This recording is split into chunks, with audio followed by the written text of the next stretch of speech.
जय श्री राम। शूर्पणखा आंखों में आंसू, आवाज में सिसकियां और चेहरे पर छल का रंग भरकर खरदूषण के पास पहुंची। गला रूंध कर बोली, भाइयों, तुम्हारे जीते जी एक नारी का अपमान हो गया और तुम चुप खड़े हो। खर की आंखें गुस्से से लाल हो उठी।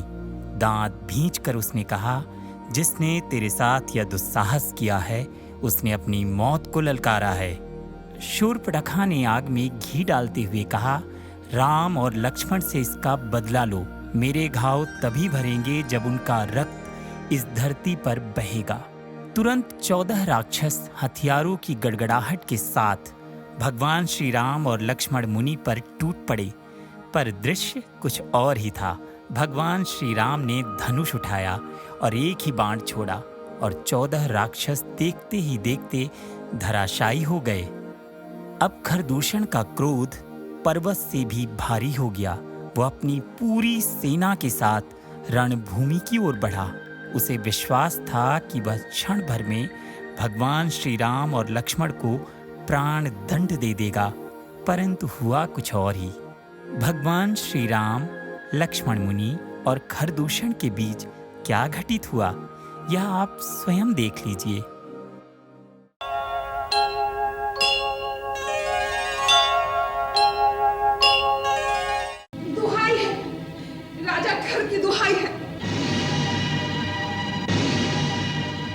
तुम्हारे राज्य में एक अबला के साथ अत्याचार किया गया है। ये क्या? ऐसा घोर कर्म, ऐसा अत्याचार किसने किया है? इस दंडक वन में किसका साहस है कि हमारी बहन का अपमान करे? वो जो भी है, देव या असुर, उसने तुम पर हाथ उठाकर अपनी मृत्यु को ललकारा है। उस अभागे का नाम बताओ बहन। राम और लक्ष्मण। राम और लक्ष्मण? हाँ, राम और लक्ष्मण दोनों भाई अयोध्या के राजा दशरथ के पुत्र हैं, जो मुनि वेश धारे एक सुंदर स्त्री के साथ गोदावरी नदी के किनारे बसने आए हैं, जिन्होंने मुझे अकेली देखकर मेरे साथ ये दुर्व्यवहार किया है। यदि तुम मेरे सच्चे भाई हो तो मेरे अपमान का उनसे बदला लो। मेरे इस घाव को उन दोनों के रक्त से धोया जाए, तभी मेरे मन को शांति मिलेगी। दो मानव कुमारों का यह साहस, धरती पर रेंगने वाले मनुष्य होकर एक राक्षस कन्या पर हाथ उठाने की धृष्टता। महाबटभूषण, दंडकारण्य का गुप्त समाचार रखने वाले और वीर अकंपन, वो कौन है जिन्हें महाबली वीर घर का डर नहीं? राजन, हो न हो, ये वही अयोध्या के 2 राजकुमार होंगे जो देश निकाला पाकर वनों में दर-दर भटकते फिर रहे हैं। दंडकारण्य के भीतरी भागों से यदा कदा समाचार आते रहे हैं कि 2 क्षत्रिय कुमार तपोवन के ऋषियों की रक्षा कर रहे हैं। जो राक्षस उधर आता है वो उसे मार डालते हैं। सुना है उनके कारण राक्षसों ने तपोवन में ऋषियों का शिकार करना छोड़ दिया है। हमें पहले सूचना क्यों नहीं दी गई? ये सब कुछ हमारे राक्षस राज्य की सीमा के बाहर हो रहा था, इसलिए हमने आर्य ऋषियों की सीमा में जाना उचित नहीं समझा। सुना है बड़े अद्भुत वीर हैं दोनों। कुछ वर्ष पहले विराट राक्षस का जो वध हुआ था वो उन्होंने ही किया था। महाबली विराट को मार डाला? बड़े आश्चर्य की बात है। इसीलिए उनकी उद्दंडता बढ़ गई और वो जनास्थान की सीमा पर आकर बस गए। अर्थात हमें चुनौती दे रहे हैं, इसीलिए उन्होंने हमारी बहन का अपमान किया है। उन्हें हमारा भी भय नहीं? नहीं भैया, मैंने कितना कहा कि मैं राजा खर की बहन हूँ, लेकिन उन्होंने मेरी एक नहीं सुनी और आप तो परिहास किया भैया। परंतु तुम वहां करने क्या गई थी? मैंने देखा उनके साथ जो स्त्री थी वो अति सुंदर थी। तीनों लोकों में ऐसी सुंदर स्त्री और नहीं होगी। मैंने सोचा कि बड़े भाई महाराजा रावण के लिए इससे अच्छा उपहार और क्या होगा, परंतु वो दोनों भेड़ियों की तरह मुझ पर भड़क उठे। ये उनकी अंतिम भड़ास थी बहन। हम आज उन्हें यमलोक पहुंचाएंगे। दूषण, हमारा रथ मंगवाओ, हम अभी जाएंगे। महाराज, केवल 2 मनुष्यों को मारने के लिए आप स्वयं जाएंगे? तो ऐसा लगेगा जैसे कोई हाथी एक चूंटी मारने जा रहा है।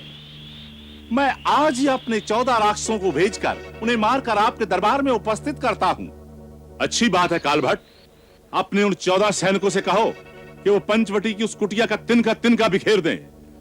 उन दोनों को जीवित या मृत किसी भी अवस्था में लाकर शूर्पणखा बहन के चरणों में डाल दें और उनकी सुंदर स्त्री को हमारे सामने उपस्थित करें। शूर्पणखा, तुम जाकर इन सब को पता बताओ। जाओ जाओ।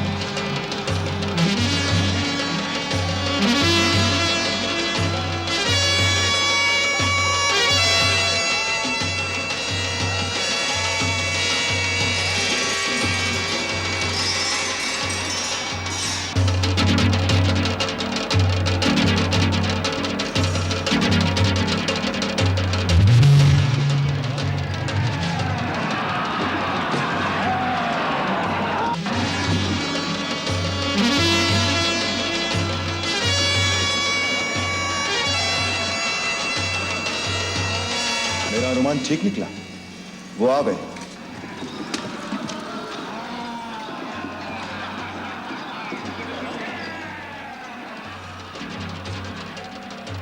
जनस्थान के राजा श्रीमान खर ने तुम्हें दंड देने के लिए हमें भेजा है और ये आज्ञा दी है कि जो सुंदर स्त्री तुम्हारे साथ आई है उसे उनकी सेवा में उपस्थित किया जाए। जी। तुम यदि उनकी शरण में चले जाओ तो हो सकता है तुम्हें दया करके छोड़ दे। अति उत्तम। 14 राक्षस बाण एक मारन हारा एक, देख राम को खलन के गए बल बुद्धि विवेक।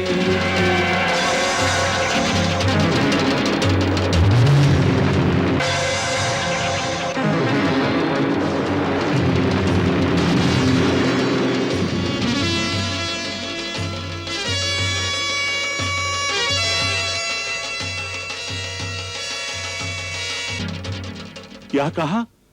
एक ही बाण से हमारे 14 योद्धाओं को मार डाला? हाँ भाई, उसने एक ही बाण ऐसा चलाया कि एक ही क्षण में 14 के 14 मस्तक धड़ से अलग हो गए।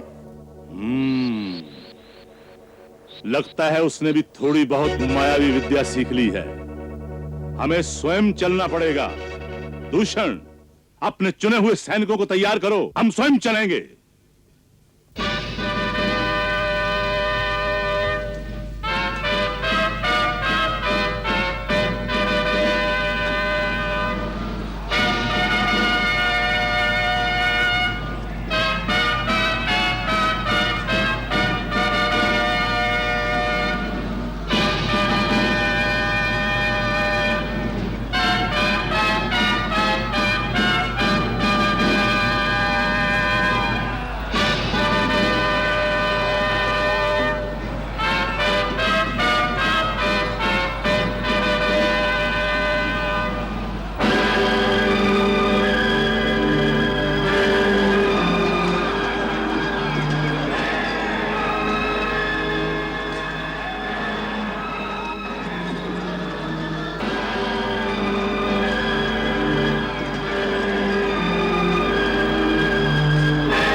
लक्ष्मण, लगता है खरदूषण अब स्वयं सेना लेकर आए हैं। मैं अकेला ही जाकर उनको रास्ते में रोकता हूं, तुम यहीं ठहरो। भैया, मैं भी साथ आता हूँ।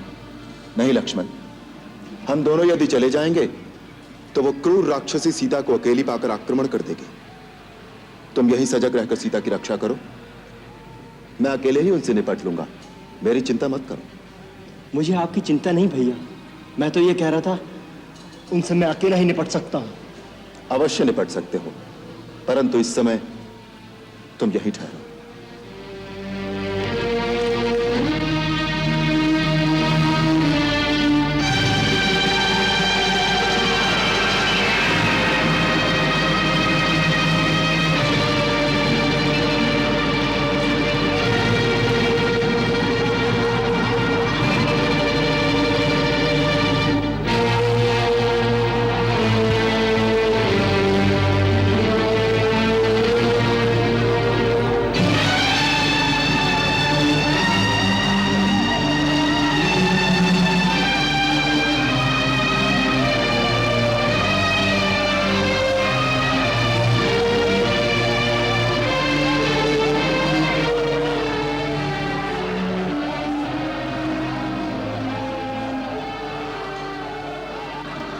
वो दंड मानव, तुम एक तुच्छ मनुष्य होकर हमारे राज्य की सीमा पर उत्पात मचा रहे हो।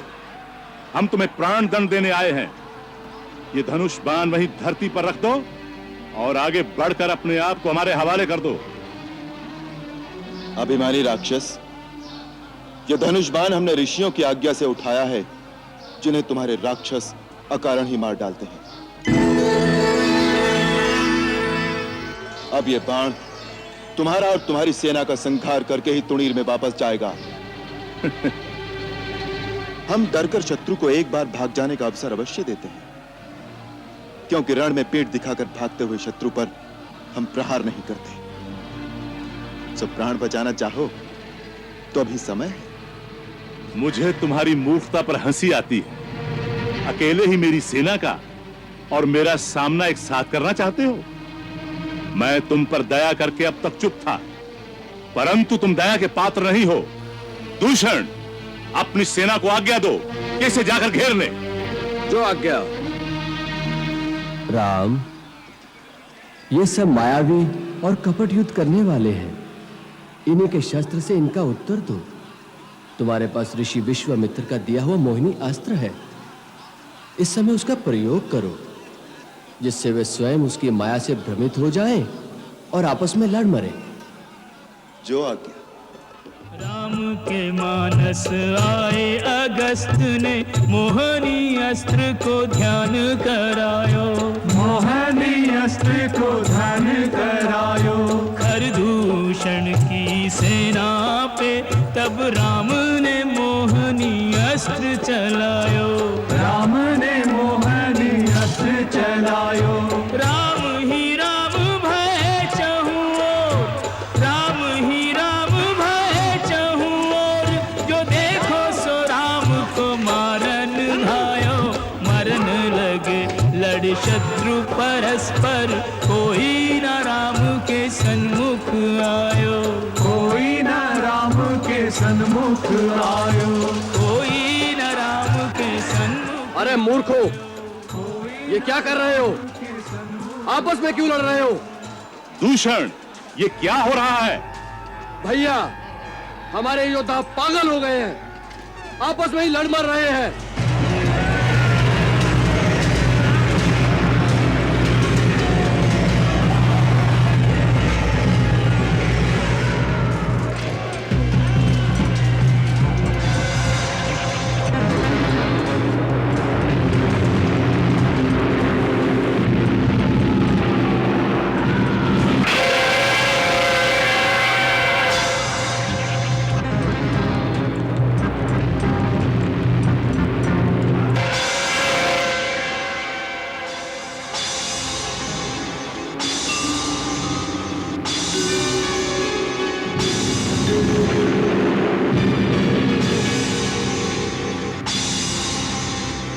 ये राम भी कोई मायावी है। इसने मोहनी अस्त्र का प्रयोग करके हमारी सेना को भ्रम में डाल दिया है। अच्छा, तो मैं पहले इसकी माया को ही समाप्त कर देता हूं। ये ले।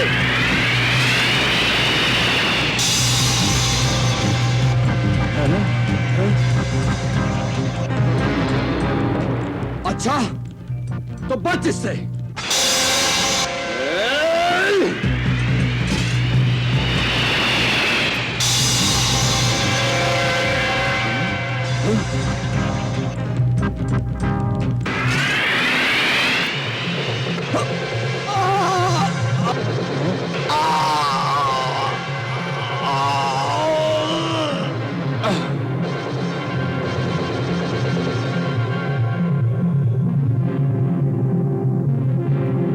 धूर्त, दूषण को मारकर तूने अपनी मृत्यु को पुकारा है। कहीं से थोड़ी सी हमारी विद्या सीख आया है? तू अपने आप को बड़ा मायावी समझता है। ठहर जा, मैं तुझे दिखाता हूं अपनी माया का प्रभाव।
तुम धन्य हो राम। महाबली खर और दूषण को इस संसार में तुम्हारे अतिरिक्त कोई नहीं मार सकता था। तुम्हारी सदा जय हो। रोते रोते शूर्पणखा गई खरदूषण के पास, बतलाया उनको सारा अपने मन का त्रास। बोला दोनों को करने राम लखन पर वार, शीघ्र हुए फिर खरदूषण लड़ने को तैयार। सेना लेकर निकले वो मन में भर के क्रोध, राम लखन के पौरुष का उनको ना था बोध। रघुवर ने फिर तान दिया उन पे अपना अस्त्र, खरदूषण की सेना ने त्याग दिया तब शस्त्र। साध सके ना खरदूषण रघुनंदन का बाण, त्राहि त्राहि करते करते निकले उनके प्राण।